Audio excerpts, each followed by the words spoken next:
విమర్శలకు నితీష్ ఎలా సమాధానం చెప్పారో ఇప్పుడు తెలుసుకుందాం. మన తెలుగు అబ్బాయి ఆట తీరును చూసి కామెంటరీ బాక్స్ లో ఉన్న రవి శాస్త్రితో సహా పలువురు క్రికెట్ అభిమానులు ఎమోషనల్ అయ్యారు. ఇక నితీష్ రెడ్డి ఆటను చూసేందుకు గ్రౌండ్కు వచ్చిన అతని కుటుంబం కూడా కన్నీరు మున్నీరైంది.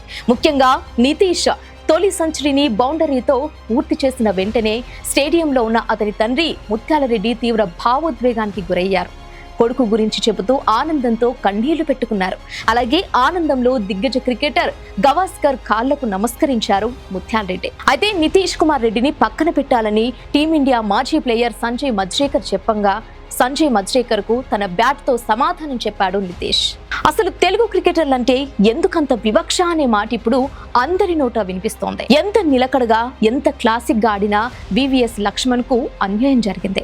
అలాగే వేణుగోపాలరావు, అంబటి రాయుడు వంటి వారికి ఏ విధమైన అన్యాయం జరుగుతోందో అందరికీ తెలుసు. 1-2 సార్లు విఫలమైతే తెలుగు క్రికెటర్లను పూర్తిగా పక్కన పెట్టేసే పెద్దలు ఉత్తర భారత క్రికెటర్ల పట్ల మాత్రం మరో విధంగా వ్యవహరించడం చూస్తూనే ఉన్నాం. మొత్తంగా దక్షిణాదికే క్రికెట్ క్రీడలో అన్యాయం జరుగుతోందనేది కాదనలేని సత్యం.